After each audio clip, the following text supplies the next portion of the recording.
Hey, folks, welcome back to another Timon's podcast. I'm your host, Timon, and this is my podcast. Cool conversations, real conversations with authentic people. And man, do I have a conversation for you guys today. But before I let you know who's here, let me get to my sponsor real quick, Quiet River and Massage. Quiet River Massage and Revival in Syracuse, Indiana, is sponsoring today's episode. I'm going to be dropping links below. I have two calls to action for you. The first one is this.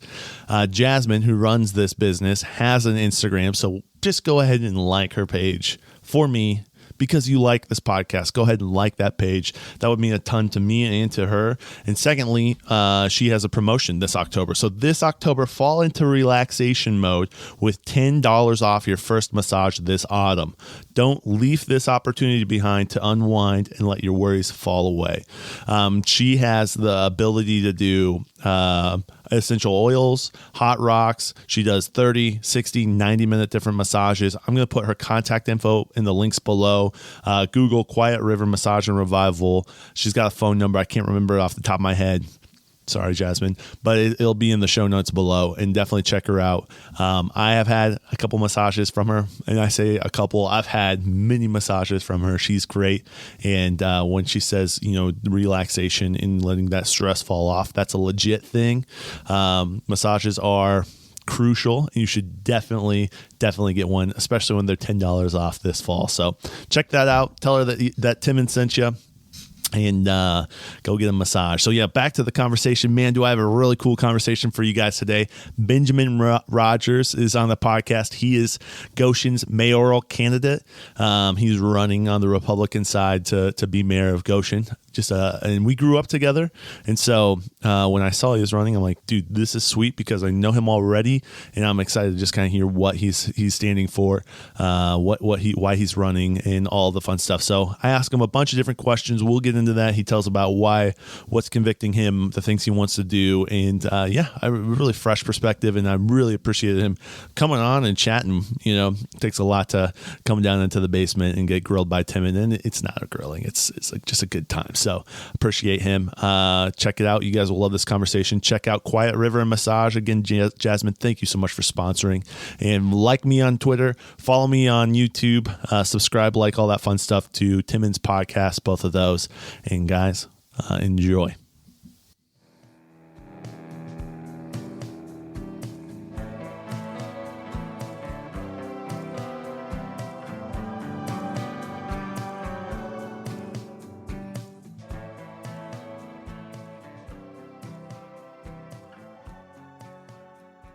Ben, welcome. Thank you, Timon. Yeah, dude, we're live. So excellent. So thanks for having me on. This is I've been looking forward to this. This has been good, dude. Have you ever been on a podcast before? I have listened to many podcasts. I have never been on one. No way. So this is my first ever podcast right here in Goshen, Indiana. Yeah. So pretty excited. I'm thankful that you're choosing the. Well, I mean, I'm glad. Thank you that you're willing to come on and hang out and do all this stuff too. So. No problem. Thanks for hosting this. In fact, thinking back on it, I think this was the first invite I got. Oh, really? On anything campaign related when it came to an interview or anything. So, I've been looking forward to this for a couple weeks now. So. Well, when I saw, I was super excited because I was like, well, first, I know Ben. I've known him for a long time. And so I was like, all right, cool. And then as it's been ramping up, I'm like, this is sweet. So I'm glad that we could collaborate and do this. And I'm excited for this. But yeah, let's first, introduce yourself to the viewers. Yeah. My name is Benjamin Rogers, and I am a Republican nominee for mayor here in the City of Goshen in the 2023 election. I was caucused into that ballot position a few months ago at this point. And the last several months have been me getting out to meet the voters, and it's been a really, really enjoyable process so far. A lot of kindness in the community, a lot of people really open to hearing ideas and hearing from every candidate that's running. So I have no complaints so far. It's been a blast awesome. So far. So yeah, and for listeners who are viewers who don't know, Ben and I grew up together. So you were part of, I call it Friday School. I don't know if it had an actual name. There's probably... I think everyone called it that. It was basically a homeschool support group. So Yeah, co-op type thing where we'd Yep. have different classes, and I started going when I was in middle school, and I'm sure you went back then too. Some elementary, middle school. I always remember you were a couple years ahead of me, so you were like the old person. Yeah. In a good way. That's I was the wise mentor. basically. I mean, it's like I remember thinking sometimes like, okay, like, what's Timon doing? It's like, okay, and I remember legitimately. I was thinking back of this. You always set a really good example in regards to being kind to people. Oh, thank you. And that, even when I was younger, I remember that very specifically. So that is one thing I definitely took out of that that time period and that relationship. So that's cool, man. Yeah, I'm an encourager, and I want people to just feel comfortable. And yeah, kindness is a really important thing. Life's a lot better when you're kind to everyone. It is. Can't always be.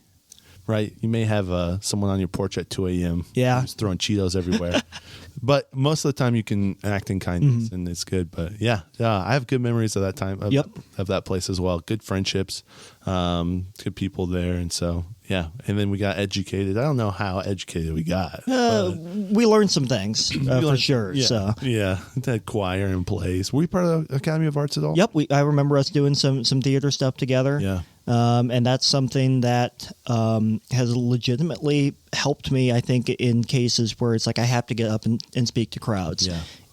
It's helped calm me down a bit and be able to actually get to the message and actually get to what people want to hear without me panicking and running off the side of the stage. So nerves are a real thing. The butterflies, you start like, oh boy, and then you get up there and you're like stammering. Yeah, so that is, you do that, you rehearse what you need to say, and you go up there, and doing that when you're young helps you later for sure. So tell everyone a little bit, like family background or how you got to Goshen, or just a little bit of that story here. Yeah, so I consider myself a lifelong resident of Goshen. I consider Goshen my hometown, and the caveat to that is the first several months as an infant, and it's because I was born in South Korea and I was adopted. And I was the first of three kids that were adopted. My dad and mom are Brad and Susie Rogers, and all of us kids are 3 years apart. We were all adopted separately. But Goshen, I've always considered my hometown, and all of my formative years are based here in the community, and that means a lot to me. And sometimes I get maybe a bit too sentimental about some of that stuff, but legitimately, this community is what I've known, and it's something that has formed me into the person I am now, for better or for worse. Yeah. And that's something that I want to give back to. I want to give back to the community in some form or fashion. Growing up, I think one of the things that was always very focused on, not in a, oh, you have to do this, but more by example, was the idea of serving the community and serving others. And I saw that, with my my grandfather and grandmother on my mom's side. They were farmers in the community, and they're really involved in that world. And on my dad's side, my grandfather was in the Air Force during the Korean War. Wow. And then with my dad, he was a law enforcement officer for over 3 decades, both down in Texas and here in Elkhart County. So that was something that's always been seen as an example of, you're always supposed to be involved in your community. You're always supposed to help others and serve others, and not just in a, well, I want to join a board to check a check mark off on the resume, but the kind of service where you're really tired at the end of the night, and you just repeat it over and over and over again. Because to me, if you're going to do it, you might as well give it your all. Mm-hmm. And that was always the kind of example that was set for me, is like, pick something where you feel like you can make a difference, and then go as hard as you can for as long as you can. Mm. And watching that growing up, and watching that as I've gotten older, I realized that that's really what makes a good community, and also even just personally, that's what makes life meaningful. Is helping others, serving others, and having something that's bigger than yourself. So that's kind of where I come from with a lot of the decisions I make. That's where I come from as a candidate, and it's been interesting to kind of see how others have approached that as well throughout the campaign process. I'd say most everyone else I've met throughout this campaign process kind of comes from that same idea of service, and the idea of community coming first. And that's been, I think, really encouraging to see, because you see in politics so often, especially in the swirlings of the national stuff and the state stuff, it gets very self-serving. Mm-hmm. And I do think that when you go down to a town level, you go down to a city level or a township, you see the best of what the community can offer. And I think that's been something that's been really encouraging to me personally as this process has started to kind of get going. Growing up in it, seeing it, and then now wanting to be pour back into it. Yeah, that's cool. I mean, the community... We've got a really cool community. We do. Goshen does. I love it. I talk about it all the time. I have a buddy who's like, dude, I know you love Goshen. I know you love Goshen. He just says that, and it's like, shout to Scott. But the community is such an important thing. You have to have a good community because it allows you to grow into a good individual, and there's a lot of other factors to that for sure. But if the same community isn't in place for the next generation, the Goshen will look different.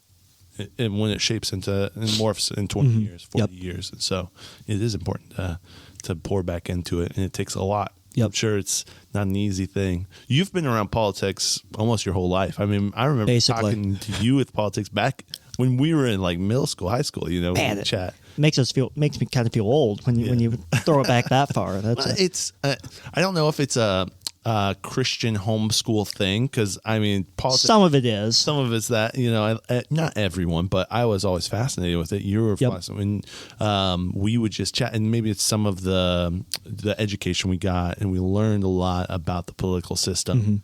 But I have a distinct memory of talking to you, and you're like, yeah, my dad was talking to Glenn Beck the other day, and he just shut the, I'm like, that's so cool. So we would chat about those different things. And your dad has been around it for a long time, and he's taken some stands, which have been really cool to see. I really appreciate kind of the direction and almost protection he's put around Goshen on different things. And so, but I'm sure that has allowed you to see maybe some of the inner workings of politics where maybe the outside person doesn't. But yeah, what's that been like growing up in that environment? Yeah, I think that's been one of the, I think in any, person's, life and growing up, your parents are going to be one of your biggest examples. And the one thing I really taken from watching, from Brad's political career has been that you have to be willing to put yourself outside of your comfort zone. You have to be willing to listen to everyone, and you have to be willing to talk to groups that might not be, on the political checklist of like, oh, these are going to be your supporters. And you have to be able to do that because at the end of the day, you're going to have to take stands and make choices as an elected official, and you have to be positive, at least in your own heart, that you're making the right decision. And you have to stand for something. You have to make a decision based on some kind of a principle. And I kind of saw that in a lot of the decisions he would make as a sheriff and now as a county commissioner, in that 1 minute he might make one side very happy, and then the next minute they hate him. But the decision process was the same. I'll give the example of, it might be something like, some conservative issues like, will you enforce this executive order from the president? And he said, well, no, because the Constitution says this. There's a process here, and the stereotypical left would be really mad and the stereotypical right would be really happy. Well, then 5 minutes later, the immigration stuff would come up, and the conservatives and the right, stereotypically, there would be a few would be like, well, you going exactly. Conservative, yep.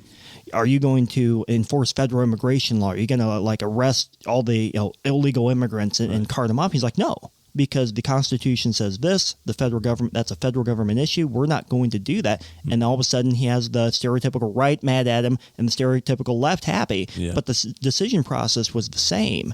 And I think, in my view, I mean, I'm an independent person. I'm not my dad. My dad isn't me. Right. But the one thing I think I can definitely say that I've taken from that is that you have to be principled, and you have to be willing to be confident in your decision making, and you have to make sure that it's legal. You have to make sure the community is behind it, and you have to make sure that it's the right thing to do. And if it all lines up correctly, then you have to take a stand, and you can't just like wilt like a wallflower back into the wallpaper. Yeah, when the little heat hits, Yeah, I love that because I remember.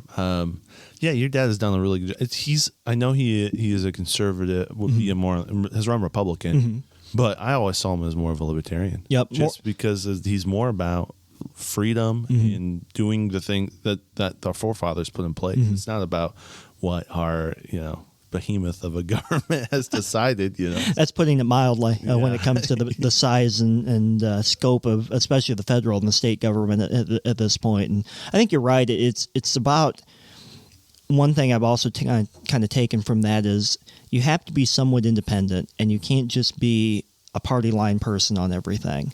Because if you ask a general voter, well, do you think X party or Y party is always correct? I would say the vast majority are going to say no. Yeah. Because they've seen it. They've seen the results of pure partisanship. They've seen what happens when the major parties have just basically had a rubber stamp to do whatever they want and they run off into the sunset. Yeah. And so cruise control off a cliff is what we're seeing, And I think that's one of the things that we have to be very careful with, especially locally, is to not get trapped into that, to get trapped into, well, I'm always going to agree with the Democrats. I'm always going to agree with the Republicans, and take maybe more of an independent approach. And in my case, maybe even more of a liberty-oriented approach in that you have to let people make their own decisions. And that sometimes makes both the left and the right uncomfortable when you say that, because there's going to be things that people do that both sides don't personally agree with. But the question then comes in, is it really the government's role to stop them from living their life? And I think that's where you have to be very careful with the scope of the government to make sure it's providing the essential services and the essential foundation for our community without coming in and saying, no, you should do this, you should do this, you should do this. Big brother. Exactly. Yeah. I think that role or that approach resonates with a lot of people right now after coming through COVID. Yep. We saw a lot of our rights get kind of restrained. And there's, importance in making sure your community is healthy and caring about your neighbors. But then also when it's far overreaching, which I think a lot of people felt, at least I'll say this, I felt like it was far overreaching. I couldn't walk in stores if I didn't wear a mask in Goshen, which was crazy. And months after we've learned that masks weren't helpful at all, and so I think we're going to have more of that. And so to take that approach as a more liberty-minded, and maybe it might be the conservative government that's pushing that. It doesn't matter what side, during COVID, at the start of it, it was Trump. And then it switched over, and both parties kind of were okay with both no matter what, coming through. I mean, there's nuance to that, of course, I'll say that. And you could argue any different way, but a liberty-minded approach is really solid. So I know that may be a niche issue. What's some of your main things that you're trying to do in Goshen? Yeah. Well, one thing that when I first started running for this position is I wanted to make sure that I didn't come in and be like, oh, this is exactly what I want to do. This is exactly what the issues are. And then, basically build a 50-point bulletin and kind of without talking to people first. And so the first thing that I kind of did was in my mind created the approach of how do I want to approach the job? If I'm fortunate enough to win this position and become the chief executive of a city, well, how am I going to manage that? And I think the big thing is you have to have a vision for what the employees and the city apparatus is supposed to do. And I think a service-minded approach is very important. We have to remember that the client isn't the government. The client are the people, the individuals, the businesses in the area. So the focus needs to be placed on them. How can we serve the public, not the other way around? Because I think in any kind of a bureaucracy, any kind of a government, after a certain amount of time, it can easily switch. Yeah. And from what I've heard and talked to people, that is something they become concerned with, is that they are starting to get to the point where they're wondering what the goal of the local government is. And even if that is sometimes maybe a bit exaggerated, that's concerning if that's what their impression is. Because a lot of times, as I've heard a lot of people say, perception is some part of reality. So that was very important to make sure I came in with an understanding of that. I don't want to go in and simply upend the apple cart for the sake of upending the apple cart, but at the same time, coming in with the mindset of we have a chance to really do something positive. This isn't a negative message. This is a message of how do we build on what we've done now and make it better. And a lot of that is based around the approach and the mindset of what the entire government should be doing, because no matter what organization it is, you look to the leader to set the vision and the tone. And because I fully understand that I'm not an expert on everything related to zoning. I'm not an expert related to law enforcement. I'm not an expert when it comes to fire service. Right. But you need to be able to build a good team. You set the culture. Exactly. Yeah. And that's very important. And I think sometimes that almost gets glossed over. And that was kind of the main thing that I wanted to get in my head first before anything else. Of why am I running for this? I would need to make sure that I have a good foundation mentally before I take any more steps. Right. After that, almost immediately after saying I was running, I had people reaching out. I'm dealing with this. I'm dealing with this. This is an issue. I've been dealing with this for 20 years. What do you think about this? And a lot of it can be boiled down to the housing issue. The fact that we haven't had probably as much development in the city as we could have. Goshen has a variable reputation for business friendliness. And a lot of that comes, quite honestly, from the tone set by the leader. So I don't blame necessarily the city employees for some of the code. I don't blame even the past mayors, but I think what's happened over the decades is kind of what happens in any bureaucracy. It starts grinding, the gears start grinding, and you start slowing down. And I think being able to come in with fresh eyes on that's really important, because the business friendliness issue, the development issue, and the housing issue, I think are really combined. That's been a big one. Another one is the blight issue. We have some neighborhoods that I feel like have been somewhat ignored when it comes to their condition. And you go into some of these areas, and there are a lot of, I need to be careful with how I put this, but problem properties. And a lot of them are owned by the same people throughout these neighborhoods. I know exactly who you're talking about, yeah. And we're not holding them to the same standards that every other individual is held to. And that's causing a legitimate public safety concern. It's causing a property values concern. And I remember I went to a meeting, and I don't even think that the people I was talking to were Republicans, but they were talking to me, and they were going through all the issues they were dealing with, and they got to the blight issue. And I think I'll always remember this, when they were started talking to me about that issue, and they started talking to me about how they've tried to deal with the city on this. You could sense in their eyes almost a sense of disappointment, because they were talking about, for 10, 20, 30 years we've lived in this neighborhood, and we can't get the city to do anything. And you could tell there was almost a sense of, well, maybe if you're elected, even if we're not in the same party, maybe a fresh set of eyes will bring a focus to this. And I think you can see what the county's doing with some of these properties that are in their primary jurisdiction. They're able to start working through this issue, but you have to bring a focus to it, and you have to make sure that your code enforcement and your employees know that you're serious. Like, this is something we're going to deal with no matter how long it takes. Yeah, this is a squeaky wheel. Exactly. And we're going to definitely fix this one first, because this is the one that's squeaking the most. Yeah. And I would say another issue that comes up a lot is the basic infrastructure. And I think we need to be careful with that as well, because a lot of times when you say infrastructure in a political sense now, it's like, oh, more bike paths, which are very important. At the same time, I would say, well, maybe we shouldn't look at building more bike paths until the basic pedestrian sidewalks in a lot of these neighborhoods are looked at next, because as I've been campaigning, going throughout a lot of these neighborhoods, you realize, oh, these neighborhoods had a sidewalk system. Yeah. At one point, and they've just disappeared. Now the concrete's like this. Exactly, and it's like you could ramp hurdle. You could ramp a bicycle or a baby stroller off of that. Yeah, I have. It's and my wife doesn't let me walk the baby anymore. You can keep track, instead of like how tall your kid gets every year, like how much air you've been able to get with the kid every year, and then I put my baby up next to the concrete slab of what was a sidewalk. Exactly. Market. But the problem is that sometimes the slabs might get to the same height as the kid every year. Yeah. So eventually, you might have to get a different scale. But that's been an issue, and traffic's been an issue, and a lot of meat and potatoes issues that don't really fit on a palm card well. But it's what our neighbors are dealing with every single day. Yeah. And I think we need to be careful in any kind of a city that is as blessed as we are, with the resources and just the beautiful downtown and everything. It can feel like it's wonderful, but we have to remember that sometimes our neighbors are dealing with problems that we don't deal with.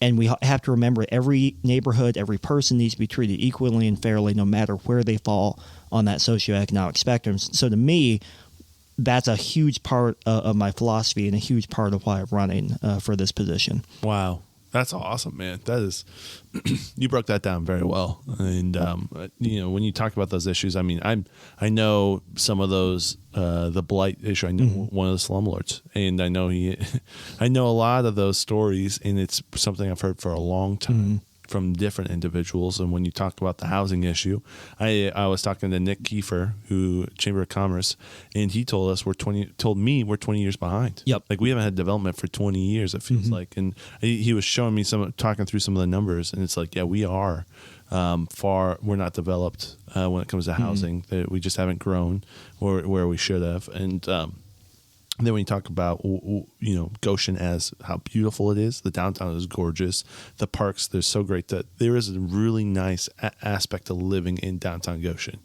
And I benefit from it. And, it's very important. And bringing all the money that comes from RVs, from manufacturing, and from just innovation that happens. There's a lot of innovation that happens here. We're on the map at a state level for sure, but even at like a national level, we're on the map as well because we're doing cool things. And so, that's really interesting. That's a really complex thing that you're stepping into, and you can't just say this is how I'm gonna do it. It's probably gonna get into it and then really just work in the machine to make it go in the direction you need to. 100%, and that's one thing that makes me kind of excited about the possibilities for this office.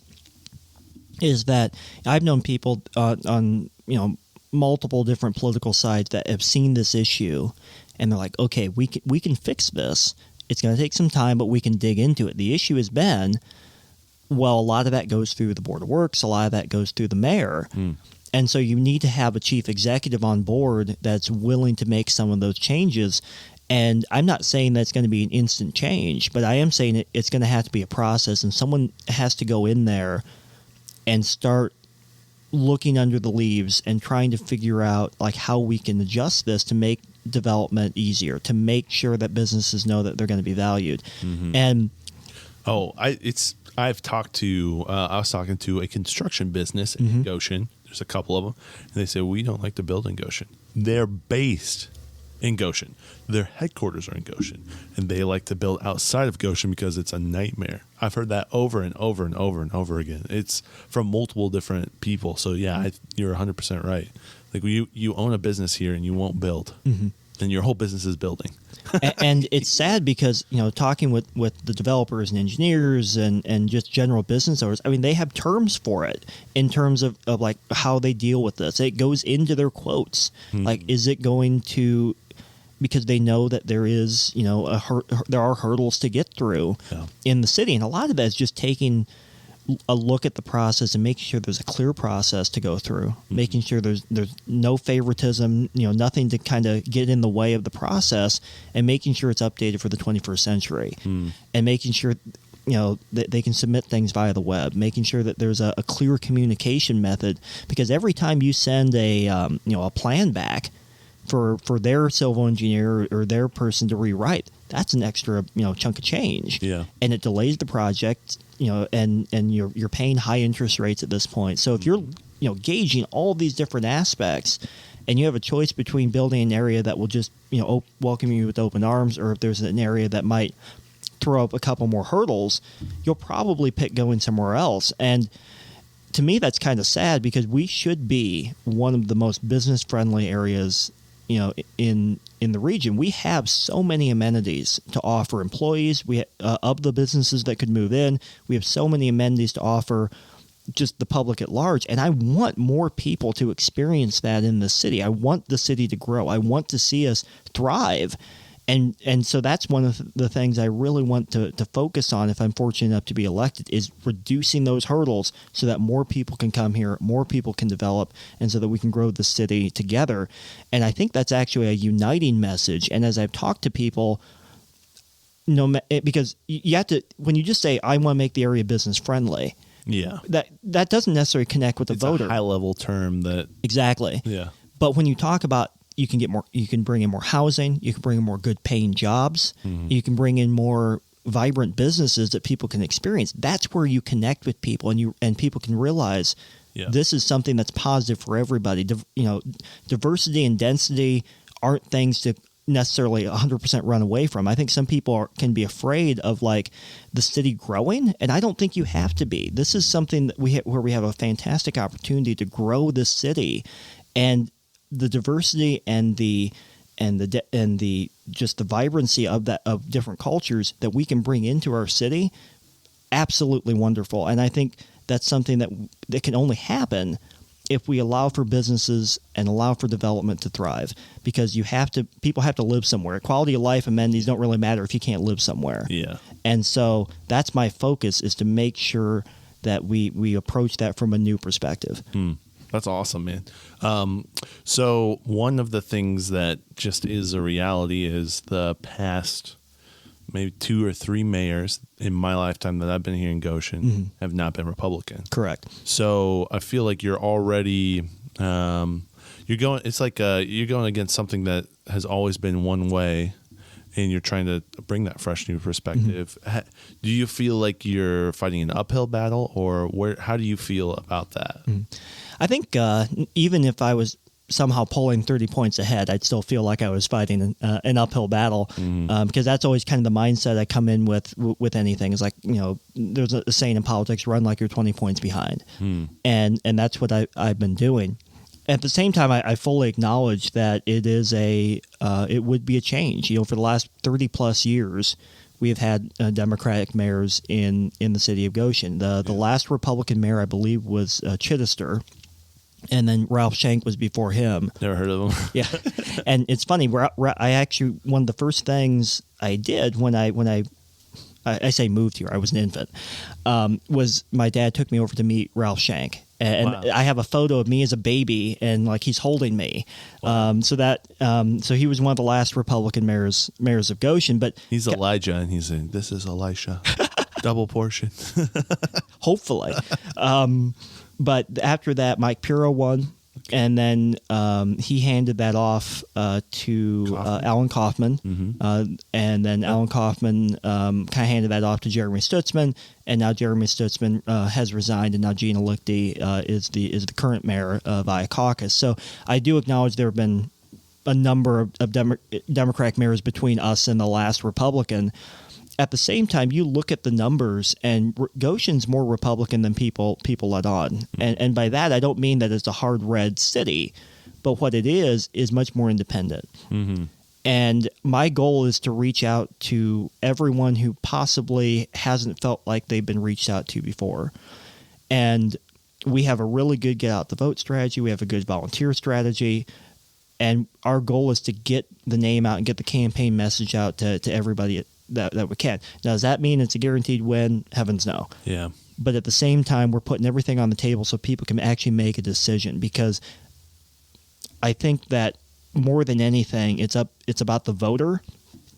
It's about them making a decision on who their next mayor is. Yeah. Because both, and I think I was actually thinking about this on the drive over, is that I think because there was a handoff between the previous mayor and the current mayor. Some people actually think that Jeremy's still the mayor, and talking to people, they're like, "Oh, you run against Jeremy? That's going to be tough." And I'm like, "No, Jeremy isn't the mayor anymore. He hasn't been, since earlier this year." And they're like, "Wait, what?" And I have to explain the whole process to them. And I think there is a sense when I talk to people of, okay, maybe it is time for a change. Maybe it is time to try something new.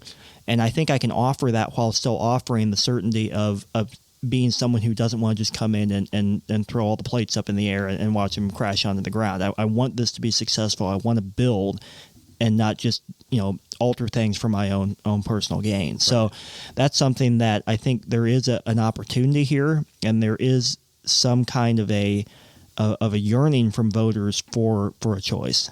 Yeah, no, that makes. I think there are a lot of people who are more engaged with local because of COVID. Yeah, that's when we realized it really affected us. Like, oh yeah, who is my mayor has way more control over daily life than I. Local decisions matter, and a lot of people don't quite get it until you're right. It affects them. That a lot of the decisions you think are just made off in some city 300 miles away are made 5 minutes down the road. Right. What's some of the biggest opposition you've felt since starting to run? I haven't gotten anything too incredibly negative. Yeah. I would say that I had to fight through maybe a few doubters when it comes to my age. I would be probably the youngest mayor, to my knowledge, at least in recent history. I would be 29 upon taking office. So the age thing comes up, so I always have to make sure that I explain to people, the issues, where I stand on stuff. And that usually puts people at ease, like, oh, there is a thought process behind this kid. Yeah. I would say probably... So crazy. It is weird, isn't it? You start thinking about our history, I feel like, if I remember right, Thomas Jefferson was like 33 when he wrote that. They were very young. They totally changed our whole... Like, they set in motion. I think Joe Biden was 29 when he took office into the U.S. Senate. So that was a few years ago. He thinks he's 29 right now. Anyways. Okay. I don't know. That was a few years ago. But I would say the age thing is something I've had to work through. And I think the Republican label as well locally, because whether you're running as a Republican or a Democrat, you're going to have by choosing that party to run under, you almost have self-imposed expectations on like where your policies are going to be, like how you're going to act. Groupthink, exactly.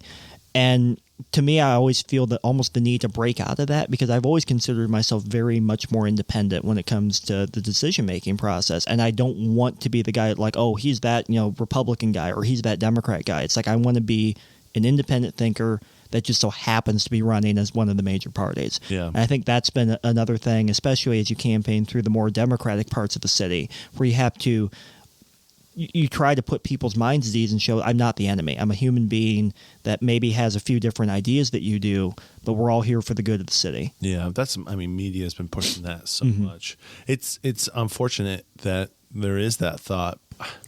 And when it comes to, I'm not a straight ticket voter, so I don't go and just hit one ticket and then I cast my vote and I'm good to go. I actually go through and I'll choose individuals on the local level specifically because I know them. I'm like, oh, I know this person. I like this person. I'm going to vote for them. And it's based on the values of that person and if I think they're going to be a good leader or not.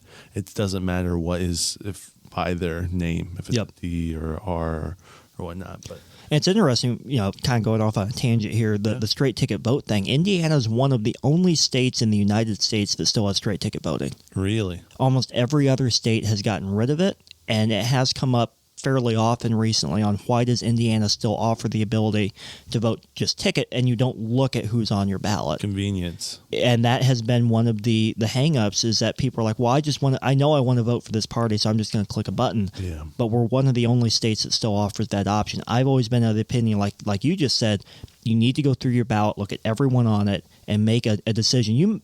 Most people, have made up their mind before obviously going into the ballot box, but that final check as you go through each and every name, that I think is important. So I've never been a huge proponent of the straight ticket idea, even in practice. From a local level, man, it is so hard to understand what someone believes. I've been multiple times where I'm in the ballot booth and I've done my research beforehand, and it takes time. It takes time to look it up, and I can't. This guy's running for this thing. I have no clue what he believes or what he stands for, and on both sides, or usually it's just on Goshen for a long time. It's only been one person on one ticket, one sided, and so it's like I wish there was a way to aggregate that content a lot easier because it is tough to sift through that. From a local level, I've found. And maybe the Goshen News might have something, but I found that it's behind a paywall. And I'm like, I don't subscribe to Goshen News. And so how do I understand what they actually think or whatnot? So, yeah, anyway, it's a tough thing, and it's not an easy, convenient thing. And that's probably why that straight ticket, just click it, don't think. And with that kind of as well is that, like, for example, the Goshen News, I do believe is going to have a voter guide coming out in the next couple of weeks. Cool.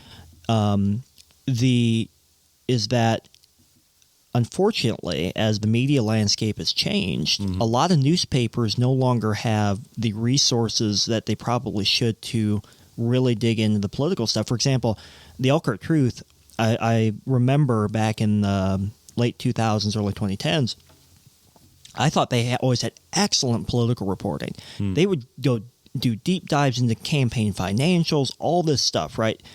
Well, they don't have the staff to do that anymore. And that's been something that has been kind of sad to see go, because that was something that I thought we got a lot out of. And you're right, a lot of stuff's behind a paywall now, which I understand why, because of the whole, the economic structure of it. But at the same time, if we completely lose local newspapers and local news, for example, we don't have a news station, news television station in Elkhart County anymore.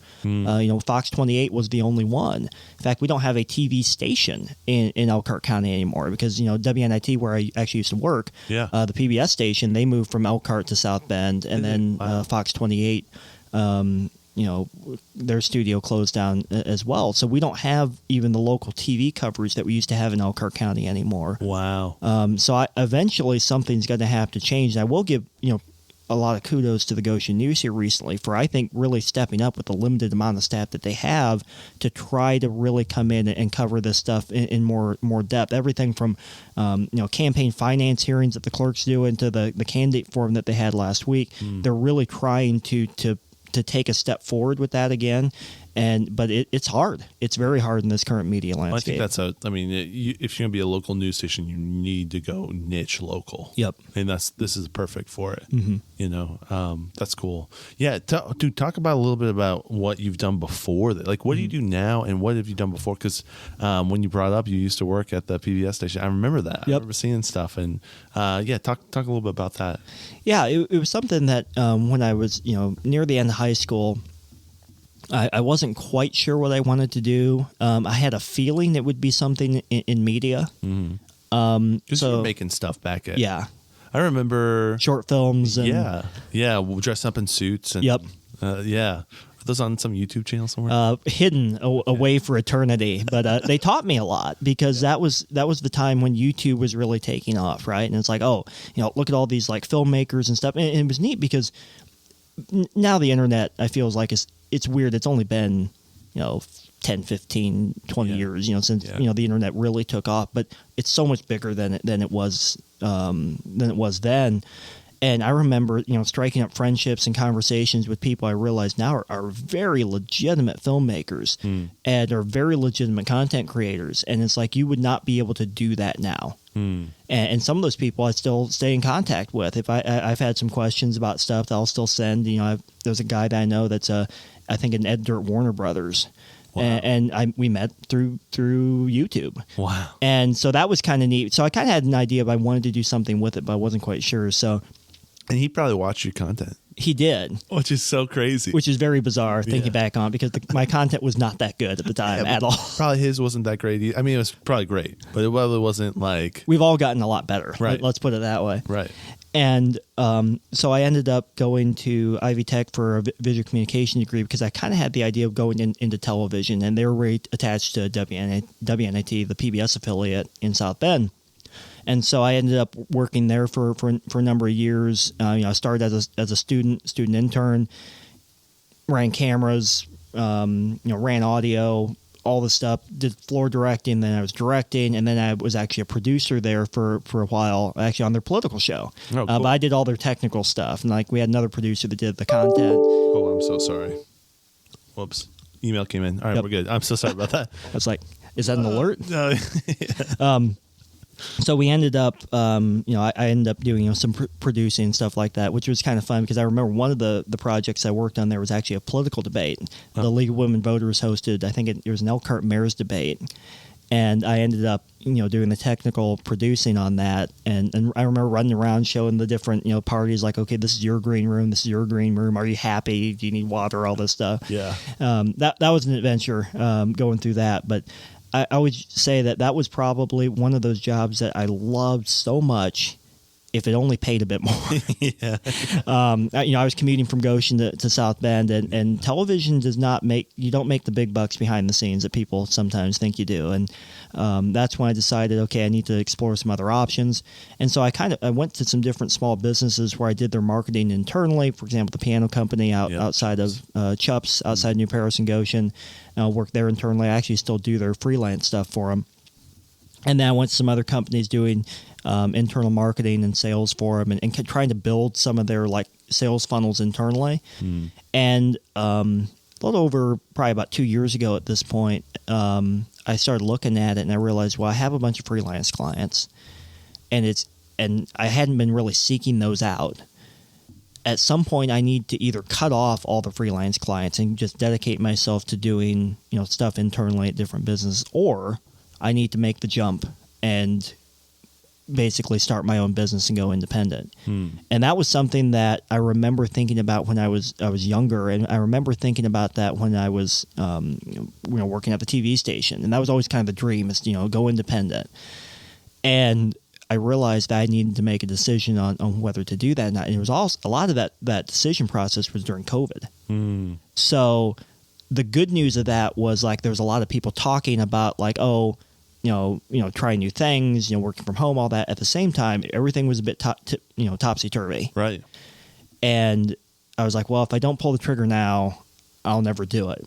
So we did it, went for it, and it's been a process, but it's been good. And I've been able to start building that, and it's been one of the most rewarding processes I've ever gone through, is starting your own business and going independent. And it's been good. So we do websites, video work, photo work, basically anything that goes under a visual media banner.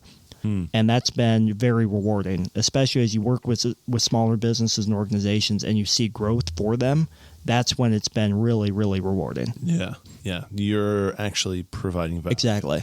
Yeah. That is such a cool thing, because you could do stuff and then it doesn't do anything. It's nice when they actually like, oh yeah, I got a sale for Yep. that. Or I got I'm sure you saw that with Chups a lot too. It's such a visual thing, so it's very important to be able to see the product, to see what they're doing, and tell the story. Yeah. To plug a local business here, Chups Piano Service out of New Paris, which it's half in New Paris, half in Goshen almost. Yeah. That is one of the probably biggest hidden gems in Michiana when it comes to artisan craftsmanship. The number of Steinway pianos, Mason Hamlins, of the highest levels of musical instruments that go through there is almost unbelievable. Wow. And they truly have a national and international reputation at this point, and it's all based here. And so if you ever go to their website and look what they have, especially if you're into musical instruments, into pianos, into like vintage woodworking and stuff, antique furniture and stuff like that, your mind's going to be blown by what they have to offer and what they worked on in the past and continue to work on today. And they're documenting that and cataloging it.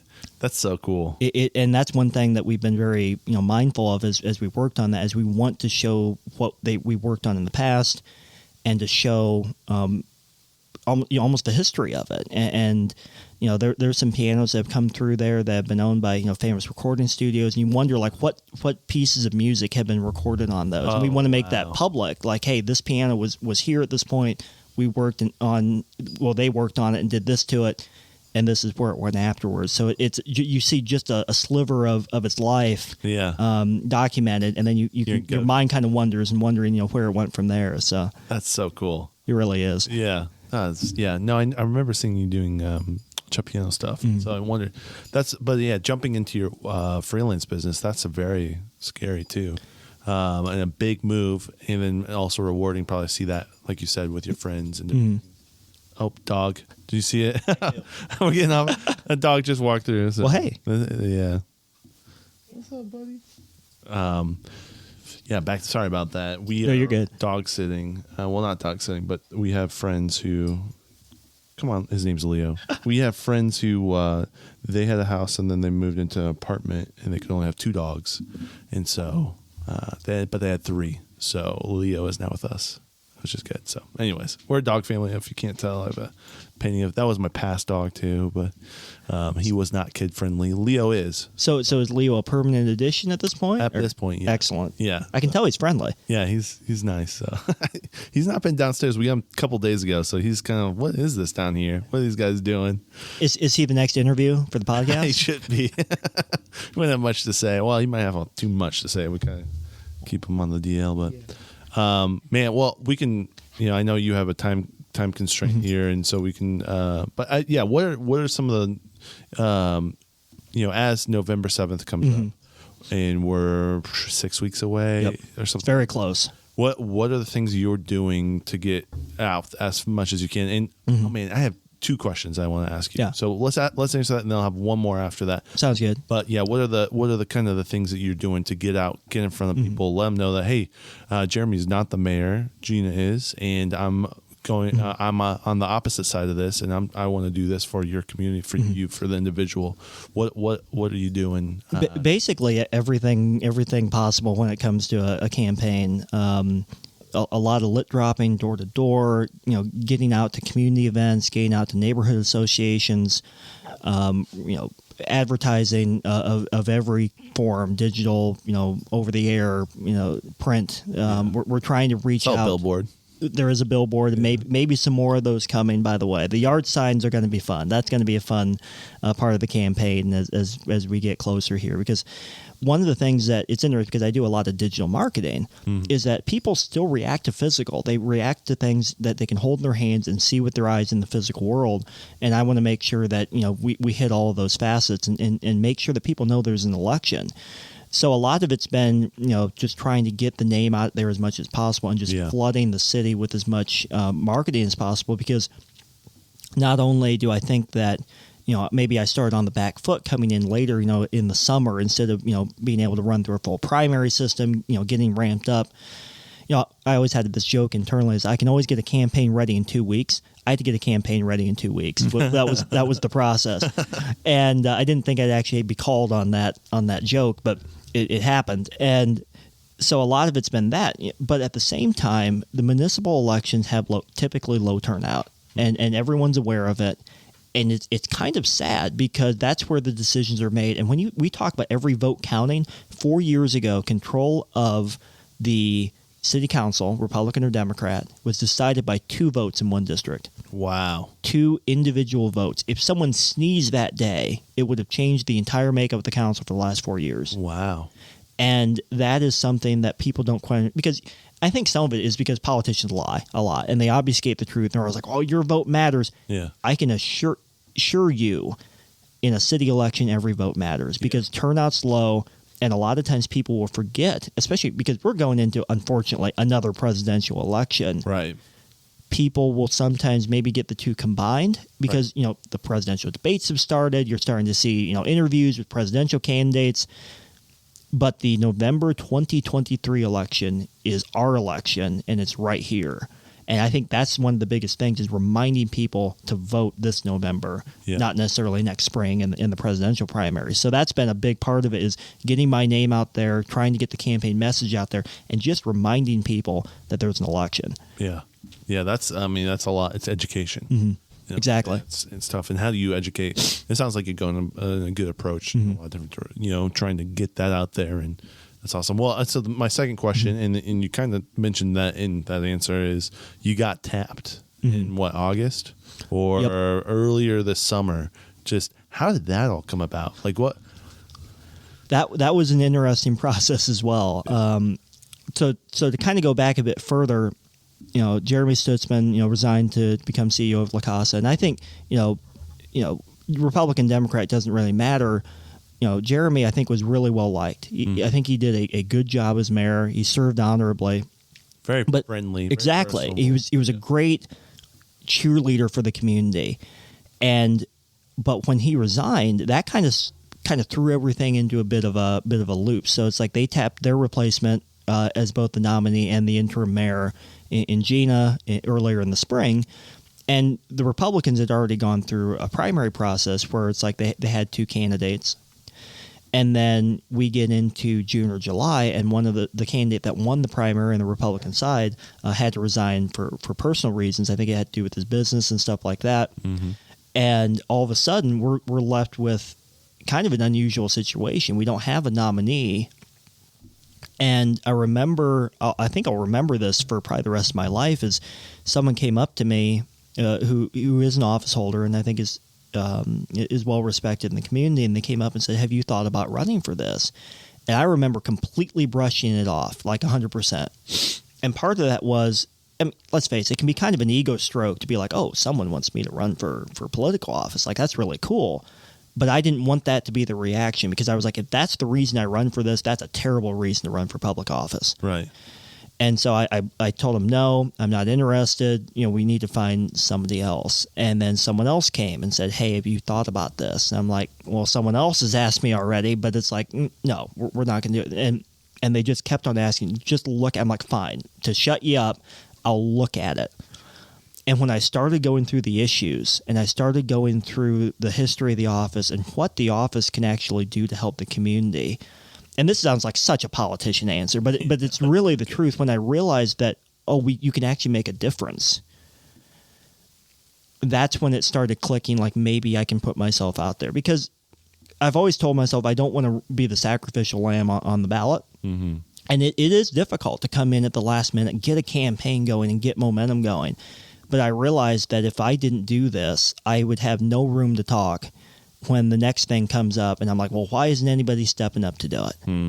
And so when I realized that, combined with the fact that when you look at the issues, there are legitimate things we can improve and make better for everybody, that's when I really latched on to the idea to start going. So the caucus happened. There was no other Republicans that stepped up, so I was unopposed in that caucus. So I won something at this point. Yeah, one win under the belt. One win under the belt. Yeah.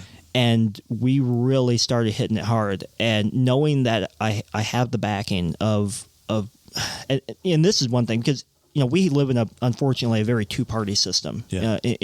In the United States. In Indiana, we have three parties. We have the Republicans, the Democrats, and the Libertarians, but a lot of it's very much based on the two major parties. And so you have factions inside of those parties. And because let's face it, a Goshen Democrat is not going to be the same as a county or an Elkhart City Democrat. There's going to be different things that they're focusing on and different things that they're looking at. Yeah. Same thing with the Republicans. And one of the big things that I am so grateful for in this is that all of the factions that typically are, will infight, and you'll see that in politics a lot, have been incredibly supportive. And that's been one of the most humbling experiences in this, is going into this knowing that there's people that are supportive and have my back. That's cool. And that's given me the confidence to really hit this hard, and the willingness to hit this hard, knowing that there's people attached to this that are willing to put their name on the campaign as well, and put their resources forward, whether it's money or volunteer time.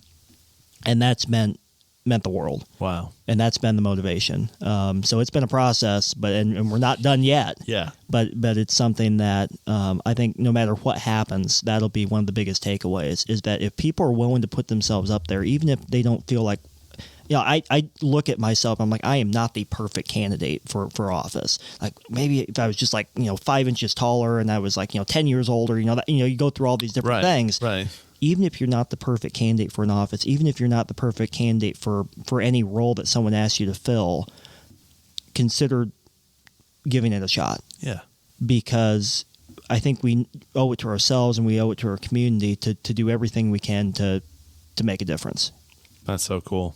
Well, Ben, thank you so much, man, for coming on and just spreading your message and stepping into this role and trying to do all this craziness in such a short amount of time. I'm really excited to see where this goes. I will say this: one of the coolest things I've seen from the Republican Party in Goshen is how young the ticket is this year, and it actually makes me excited.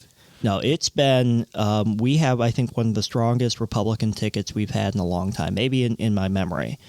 And I think one of the biggest things is everyone's on the same page. They're energized. Yeah. We have policy disagreements, but that doesn't matter. We're working together. and we're willing to work with anybody for the good of the city. And you don't see that all the time. Yeah. And that has been really inspiring and really encouraging going into this. And it makes you want to work harder. And then when the next person works harder, you work harder. And it just kind of goes down the line. And I think you're going to see a lot of stuff from the Republican candidates this go around due to that energy that you might not have seen in the past. We're willing to reach out and talk to everybody because we have confidence in our message, and we have a confidence in the team that we're presenting to the rest of the city. That's so cool. Where can people find you? Or is there any last things you want to shout out? So both of those. Yeah. Well, I guess the first thing is make sure to vote. Voter registration deadline is coming up in about 2 weeks at the time of this recording. So make sure you go to indianavoters.com to check your voter registration. It's really easy. The state actually, I think, has one of the best websites available to do that. Cool. Out of all the ones I've seen, typically, a lot of times government websites aren't the easiest things to get through. Yeah. The indianavoters.com is excellent. So make sure you're registered to vote. Make sure your voter registration is updated, and make sure to vote because the turnout in a municipal election is typically quite low. So you have the ability to make a difference. You have the ability to actually visibly make a difference in the election result. Wow. And it's right here in front of you. You can vote at any vote center. We have a great vote center system in Elkhart County. You don't have to remember what precinct you're in. Mm-hmm. You just walk in with your photo ID, say, I'm here to vote. They'll show you to the polling place, and you're in and out of there in a couple minutes. It's very easy. It's very easy. The clerk's office does a great job with it, so make sure you go out and vote. And to find out more about me, if you haven't gotten like a door hanger or something on your door yet, rogersforgoshen.com is my website. You can also Google that. And also on Facebook as well. We have a pretty active Facebook page showing what we're doing in the community and some of the issues. So anywhere online, also on my website, my phone number, my email's on there. I try to respond as quickly as possible to all of that. So to reach out with any questions, and because this is a process that only works if people are engaged. Cool. Well, Ben, thank you so much for coming on. Thank you. And Godspeed. Hey, appreciate it. All right, bye.